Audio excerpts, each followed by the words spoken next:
Eu não cheguei a contar, mas eu acredito que 100%, todos os quadros que apareceram nesse episódio estavam fazendo alguma referência a sexo, putaria, orgia, e foi basicamente esse o ponto alto e principal desse episódio.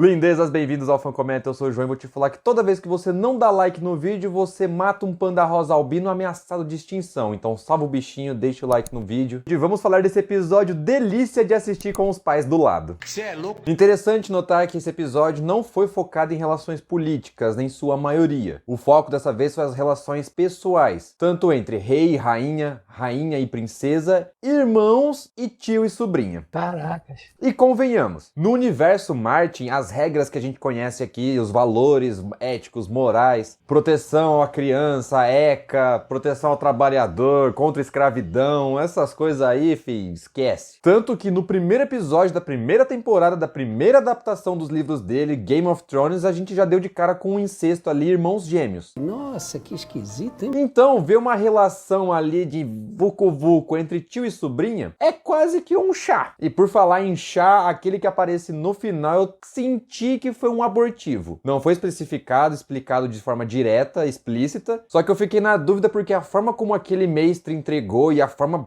seca como acabou o episódio, cheguei até a acreditar que seria um chá de suicídio. Porém, contudo, entretanto, todavia, ver mais uma vez esse relacionamento carnal entre tio e sobrinha causou um pouco mais de aflição e de agonia assim na gente assistindo, pelo menos foi o meu caso, porque dessa vez os envolvidos sabiam da relação de parentesco delas, entre elas, né? Diferentemente do que aconteceu no tio-sobrinha do João das Neves e da Daenerys, que tinha um histórico, um parentesco, uma árvore genealógica ligando os dois com os Targaryens, só que os dois não sabiam. E aqui a dinâmica familiar já estava meio que estabelecida, então a gente vê que os dois sabem que um sai e ficou esquisito, né? E eu confesso pra vocês que tudo estava indicando que ia acontecer sim alguma coisa entre eles, só que no fundo eu achei que teria uma reviravolta. No fim das contas eu acreditei que o Daemon ia mostrar ali, tipo, uma cama específica separada pra Rhaenyra, só que já teriam algumas mulheres esperando por ela, porque tudo tá indicando que ela gosta da rainha, atual rainha, né? A amiga dela, a Alicent. Que coitada, aqui ela chega a dizer que apesar de reconhecer que todo mundo a enxerga como rainha, ela, a Alicent, se vê como uma mera procriadora. E foi basicamente essa mesma definição que a Rhaenyra deu para a mãe dela antes dela falecer. E esse foi um gancho meio que utilizado ali, ligando as cordas a uma crítica que eles tentaram fazer em relação ao que homens e mulheres podem fazer simples e puramente por serem homens e mulheres, coisa que acontece até hoje. E falando assim, eu pressuponho que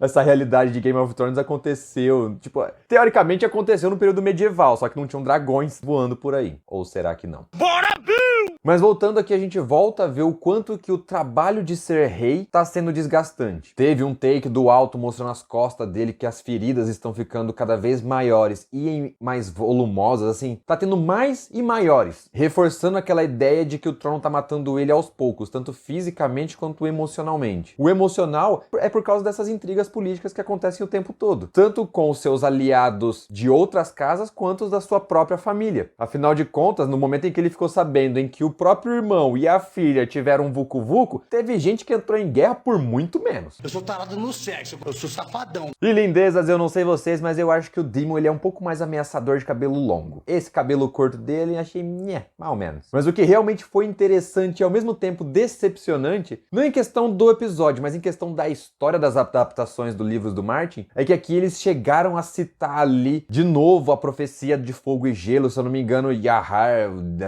eu não lembro o nome da pronúncia lá, mas seria aquele cara prometido que salvaria o mundo nas crônicas de fogo e gelo, que todo mundo chegou a acreditar que seria o João das Neves depois de voltar dos vivos, voltar dos mortos, e que para muitos fãs esse retorno dele não serviu para nada, e essa é a parte triste de lembrar da adaptação. From my blood, the prince that was promised, and his will be the song of ice and fire. E de leve eu senti ali uma referência, de leve não, foi uma baita referência eles conseguirem ler uma mensagem em um metal aquecido no fogo. Se você não sabe de que referência é essa, é o Senhor dos Anéis. O próprio Martin já disse que ele se inspira muito no Tolkien. Eu lembro de uma entrevista que ele deu e ele falou assim, não tem como comparar, o Tolkien foi meu professor, eu me inspiro nele, só que a gente escreve para públicos diferentes. E de fato, eu gosto até de usar a seguinte alegoria. O universo Martin é o heavy metal pesadão, invocação do capiroto. Já o universo Tolkien Tolkien é quase um pop rock, um negócio bem mais leve ali. Públicos totalmente diferentes. Apesar de terem suas semelhanças e tudo mais, o tom das suas histórias são muito diferentes. Mas isso não vem ao caso. O que realmente importa nesse episódio aqui é que Daemon Targaryen tenta ali se casar com a própria sobrinha. O cara é malandro e ele é estrategista. Ele já sabe que ele tem a confiança e o respeito, até mesmo o carinho da sobrinha.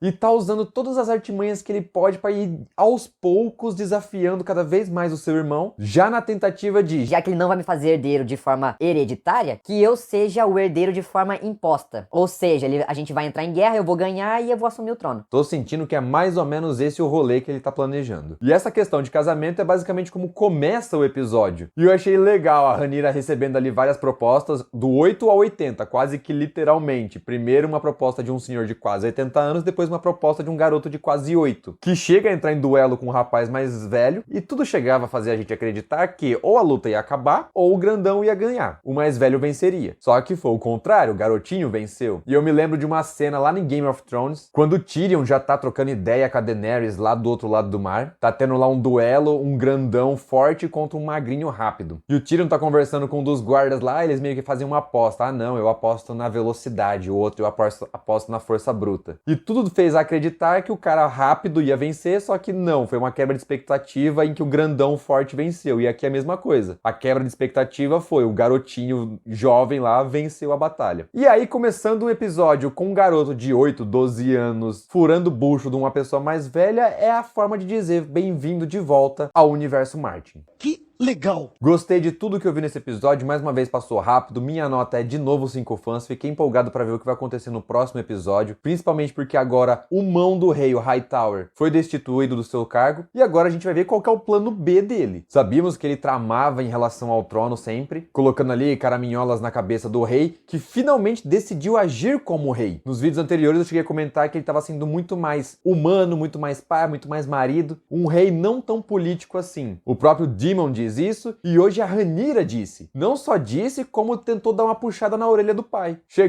E os dois chegaram num acordo. I will do my duty as heir, but you must first do yours as king. Você é um bosta. Eu achei que foi um baita de um tapa na cara. Ela deu um tapa no cara do Daemon, ele saiu fora, e aqui foi um tapa na cara metafórico no tio dela. E vocês aí, gostaram desse episódio? Não teve tanta gente morrendo, não teve ação, não teve tantos dragões assim, mas teve muita coisa pra dar o que falar. Com certeza, muita polêmica vai ser gerada em cima desse episódio, principalmente por causa da questão sexual envolvendo não só pessoas da mesma família, mas também a diferença de idade entre eles. E a cereja do bolo é que essa diferença de idade envolve alguém que ainda não fez 18. Eu vou ser preso, velho. Pra eles lá, foda-se. Mas muita gente aqui do lado de cada tela é capaz de começar a criar, tipo assim, nossa, essa série vai influenciar as nossas crianças, as nossas pessoas, que não sei o que, onde já se viu. É aquele papo de sempre que faz a gente chegar à conclusão de que essa criança, por que ela tá assistindo algo que não foi feito pra ela? A culpa não é da série, é dos responsáveis por ela. Mas essa aí é uma especulação que eu acredito que vai acontecer. E se for, eu nem vou entrar nos méritos. Só tô dizendo pra você aí ficar preparado, porque com certeza você vai ver algo desse tipo. Mas essas são as minhas opiniões, agora eu quero saber a de vocês. Gostaram desse episódio? Bom pra assistir em família, né? É claro. Deixa aqui nos comentários a sua opinião, bora trocar uma ideia depois. Deixa o like no vídeo, se inscreva no canal e ative o sininho pra ficar por dentro de conteúdos, comentários e reacts feitos de fã